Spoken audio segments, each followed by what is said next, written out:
Salut tout le monde, j'espère que vous allez bien. Moi, de mon côté, pour pas vous mentir, cette semaine, ça a été assez éprouvant. J'ai eu une rage dedans, voilà, je vous raconte un petit peu ma vie, mais ça m'a saoulé parce que du coup, j'étais totalement mort sous le coup de la douleur et tout. Là, aujourd'hui, ça va beaucoup mieux. J'ai eu mon rendez-vous dentiste et tout, donc tout est réglé. Mais ça m'a épuisé pendant 4-5 jours et je voulais vous sortir une vidéo mercredi.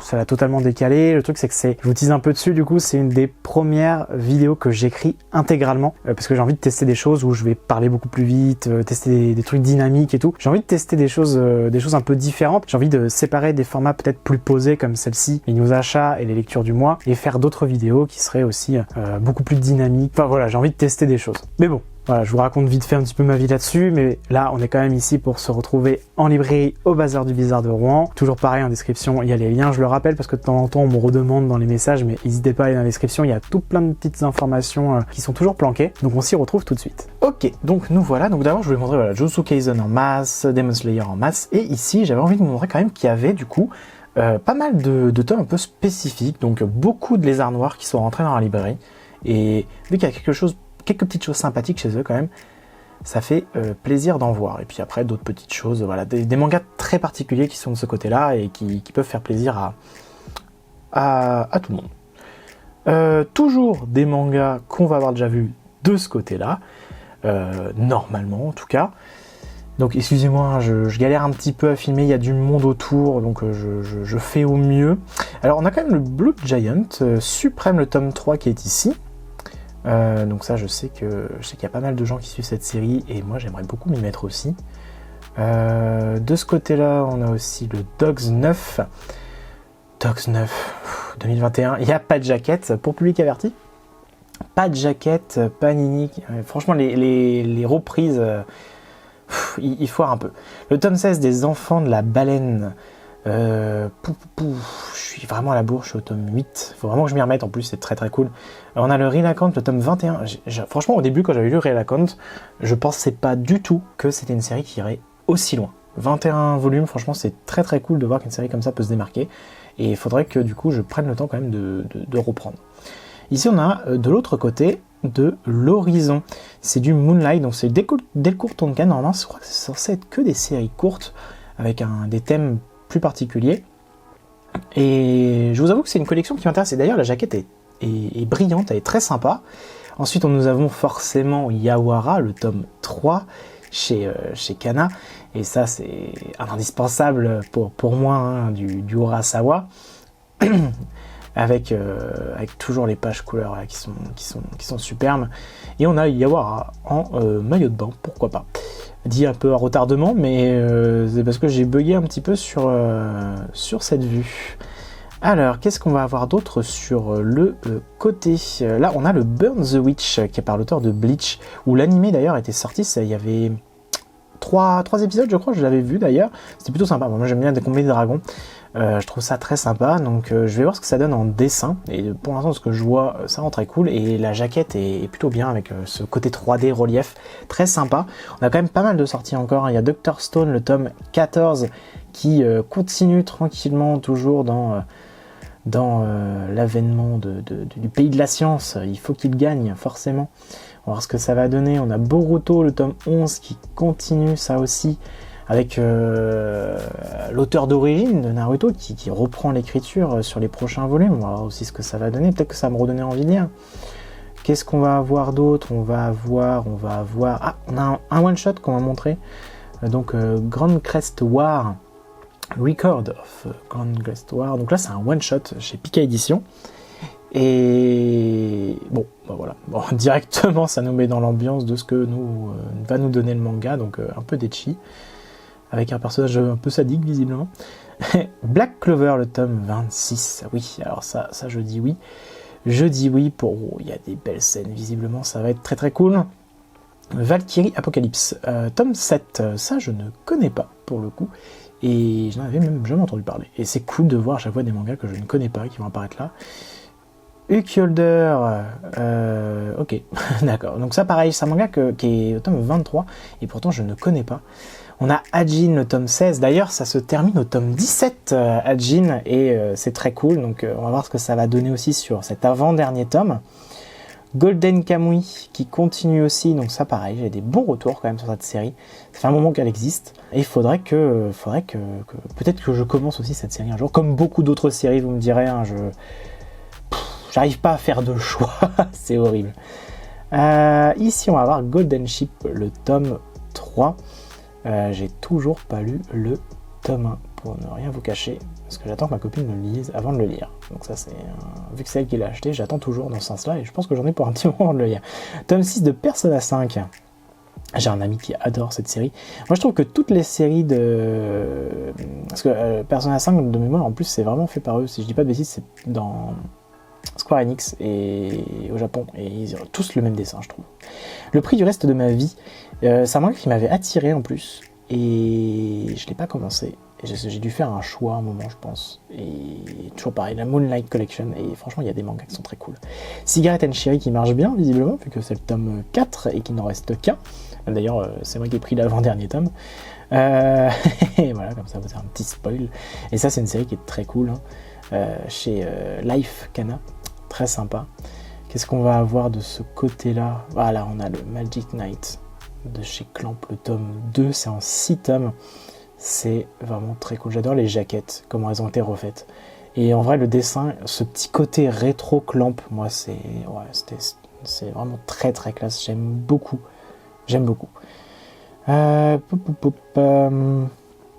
Ça on les a vus la semaine passée, Alter Ego. Ah, un petit shoujo, un nouveau, I Feel in Love. Donc le tome 1, encore un tome 1 ce mois-ci, c'est étonnant. D'ailleurs, j'en ai encore vu un à côté. Bon, bah celui-là je le connais pas, mais du coup au moins vous savez qui est là. Il y a Outsiders chez Kion aussi qui a fait pas mal de bruit. Je trouve qu'ils ont beaucoup communiqué dessus. Il y a aussi un shoujo. Et bon, voilà, moi c'est pas ma cam, mais au moins c'est visiblement correctement dessiné. En tout cas, j'aime beaucoup la jaquette. Même si ça ressemble pas à l'intérieur, j'aime beaucoup la jaquette. Hop là, Sans expérience, un tome 1, encore une fois. C'est dingue. Ils veulent pas s'arrêter sur les tomes 1. Alors, du coup, Delcourt Tonkan.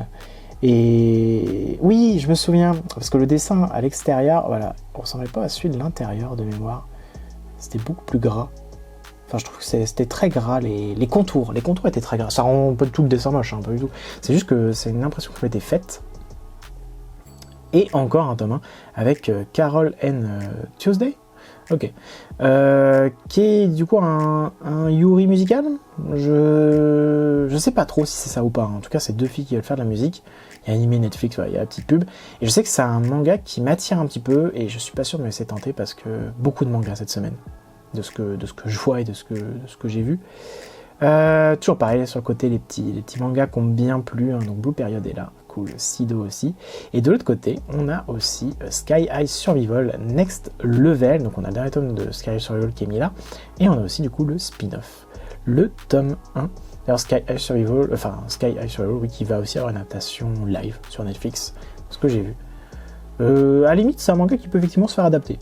Parce que vu que c'est un côté on va dire un peu réaliste dans le sens où ça se passe sur des immeubles, etc.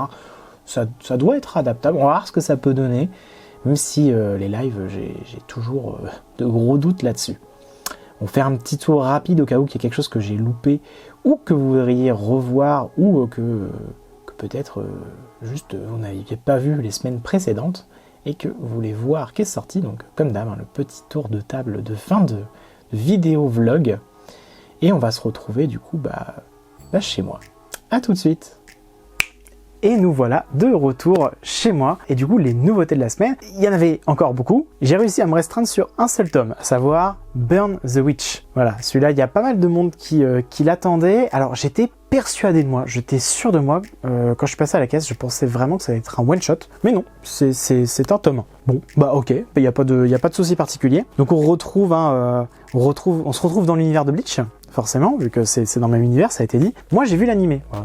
C'est pas commun, mais effectivement, j'ai vu les 3 épisodes. J'ai vu qu'il y avait des dragons, donc à partir de là, j'ai regardé, j'adore ça. Et j'ai envie de voir comment le manga va se différencier de l'animé. Je vous encourage à regarder, peut-être pourquoi pas faire les deux aussi. Là, du coup, je vais le lire et je vais voir jusqu'à où ça va par rapport au manga. Le truc, c'est que ça se focalise sur un des garçons aussi, qui je trouve quand même clairement inutile. Enfin, j'ai compris le principe du gars, mais enfin, je sais pas, dans l'animé, il était pas vraiment mis en avant correctement, je trouve. On va voir ce que dans le manga ils en font, et surtout sur combien de tomes ça va se faire, et puis voilà. Océan Colored Polaris. C'est sorti il y a un petit mois, je crois maintenant. C'est un shoujo de chez Chato Chato, et je l'ai acheté, voilà, donc pour continuer sur mon petit teaser que je vous ai fait en début de vidéo, la vidéo que je vous prépare, et ça parle de Chato Chato. Et en fait, il s'avère que je n'ai pas lu de manga de Chato Chato, parce qu'il y en a un qui m'attirait beaucoup avant, c'était Dragon Metropolis, et aussi celui-ci. Et vu que j'avais pas envie de me lancer forcément dans une autre série, même si je crois qu'elle va être en 7 tomes de mémoire, Dragon Metropolis, j'avais envie de me faire ce one shot parce que c'est pas souvent que je suis intéressé par un shoujo, et c'est du taïwanais. Je me suis dit pourquoi pas, j'ai pas encore lu de taïwanais,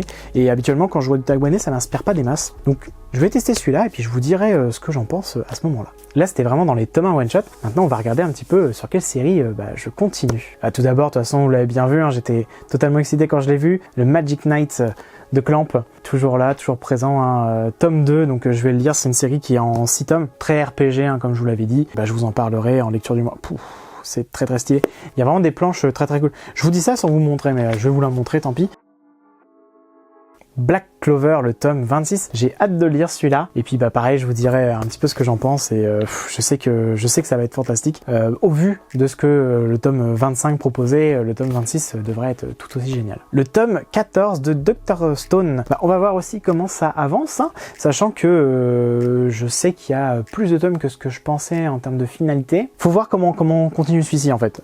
Moi j'ai vraiment l'impression qu'ils sont dans le dernier arc et la dernière histoire. Je sais pas ce qui se passe du tout, je sais pas comment ça va se terminer, et je sais pas du tout s'il y a quelque chose d'autre après. J'ai hâte de voir s'ils essayent de faire un twist qui fait que ça va encore plus loin, ou si ça arrête vraiment au moment où ils arrivent à arrêter le grand méchant de l'histoire. Ça m'intéresse de voir comment ils veulent faire évoluer le manga, s'ils essaient d'aller plus loin en tout cas. Hajin, le tome 16. Je vais pas vous mentir, celui-ci je l'ai lu directement parce que Hajin, je sais pas pourquoi, j'adore vraiment ce manga, il est vraiment très très cool, et je trouve que l'anime ne lui rend pas du tout hommage de par sa 3D que je trouve de mon côté immonde. Voilà, de même style que Beastars en fait. Vraiment, j'y arrive vraiment pas. Et c'est dommage, parce que je trouve que c'est vraiment un très bon manga. Et je vous encourage vraiment à le lire plutôt qu'à le regarder, surtout si vous avez commencé par l'animé. Et dites-vous que ça n'a rien à voir avec le manga, en tout cas en termes d'impression visuelle. Et n'hésitez pas à vous mettre dedans, parce que là il reste plus qu'un tome, et c'est terminé. Donc une série en 17 tomes en plus, c'est plutôt propre. Moi je trouve ça cool, les séries qui tournent autour de 15-20 tomes, c'est plutôt bien. Et ouais, l'histoire va clairement pouvoir se conclure correctement. Et même si le tome, comme je disais au tome 14, je disais il aurait fallu que ça se conclue, le tome 16 a réussi à me hyper, et le tome 16 était bien écrit.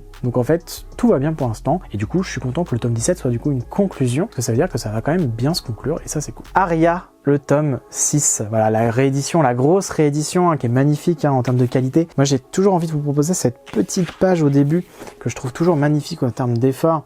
Donc cette page où en fait, c'est un transparent, vous voyez, c'est vraiment un transparent, du coup on va rien voir, on voit rien parce que c'est vraiment bien fait, mais vous voyez bien qu'il y a du coup une différence. Là, vous voyez, là on voit mieux comme ça, mais hop, et hop.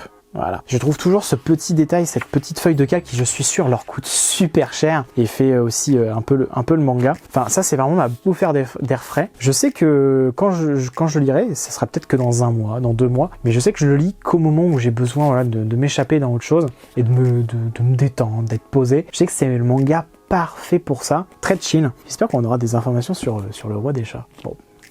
Toujours pareil, hein, les chats. Cigarette and Cherry, le tome 4, déjà la collection Life de Kana. C'est un manga qui est très cool, hein. Moi je l'aime bien, son petit côté romance avec une évolution et tout. Il est bien ce manga, c'est juste qu'il est beaucoup trop rapide à lire, un poil trop cher je trouve par rapport au nombre de pages, ou je sais pas si c'est le nombre de pages ou juste parce que le papier est plus fin. Je peux pas le savoir, et puis c'est vrai que niveau qualité, je sais pas pourquoi il a l'air un peu moins bien que les autres, et du coup il est quand même plus cher. J'arrive pas à me faire une idée là-dessus. Ça n'empêche que c'est quand même un bon manga de mon point de vue, et que effectivement je peux que vous encourager à vous intéresser en tout cas à la collection Life de Kana. Un obligatoire naturellement, hein, pour tout fan de Urasawa qui se respecte, le tome 3 de Yawara, et pareil, hein, je vais essayer de m'empresser de le lire dès que possible, parce que ça j'adore, hein, lire du Urasawa, ça me fait toujours plaisir. Dès que j'ouvre un Urasawa, bon courage pour m'en décrocher. Donc voilà, ça c'était mes achats de la semaine, mais j'ai reçu quelques petites choses et je vais vous montrer ça. Tout d'abord, le spécial booklet, voilà, qui était offert lors de la Japan Expo de mémoire, le tome 1 et 2 achetés pour la série The Ancient Magus Bride. C'est juste un petit chapitre, hein, c'est très fin, c'est vraiment minuscule, c'est juste un chapitre. Et pourtant, ça fait très longtemps que je cherche parce que j'ai connu Magus Bride, une de mes séries préférées, je l'ai connu peut-être 2 ans après après que le premier tome soit sorti, 1 an et demi, 2 ans, ce qui fait que j'ai loupé la venue de Korei Yamazaki en France lors de sa venue à la Japan Expo, ce qui me rend extrêmement triste parce que j'aurais beaucoup voulu rencontrer cette personne et me faire une petite dédicace tellement son manga m'a fait kiffer. Et je cherchais ça désespérément. Et c'est même pas moi qui l'ai trouvé. Hein. Un grand merci si tu regardes la vidéo, un grand merci à toi. C'est quelqu'un sur un Discord qui a pensé à moi directement en le voyant. Il l'a commandé avec autre chose pour lui et il était dedans et voilà, il m'a refait au prix qu'il a eu. Donc c'était une miette de pain, c'était 2 € symboliques. Merci à toi si tu regardes la vidéo. Voilà, je te le redis, mais voilà, je suis très content de l'avoir eu, vraiment, j'ai lu le chapitre directement quand je l'ai reçu et c'était génial. Et enfin, c'était la semaine où je recevais mes Kingdom, donc je vais pouvoir m'y plonger, donc le tome 19, 20, 21 et 22, donc je vais pouvoir me plonger dedans. Je déteste les jaquettes. Alors c'est pas que je les déteste, je vais pas vous les montrer au cas où que vous aussi vous suiviez, mais disons que du coup je regarde toujours les jaquettes, hein, et le problème c'est que c'est le tome 22, cette jaquette du tome 22, je l'aime pas parce que je pense qu'elle fait juste un énorme spoil en fait, et j'aime pas du tout, j'aime pas du tout ce que je vois sur l'image, donc je vais me dépêcher de lire pour éviter de me sentir trop mal, et on verra ce que ça donne, et je vous retransmettrai ça en lecture du mois. Et voilà, la vidéo est terminée. J'espère qu'au niveau de la voix, ça va, parce que j'ai la voix qui est complètement enrouée. Hein. Je suis encore un petit peu dedans quand même si ça va beaucoup mieux, encore une fois, je vous le redis. En tout cas, si la vidéo vous a plu, n'hésitez pas à laisser un petit commentaire, ça fait toujours plaisir, à liker ou à partager la vidéo, et à vous abonner si ce n'est pas encore fait. On se revoit très vite. Salut!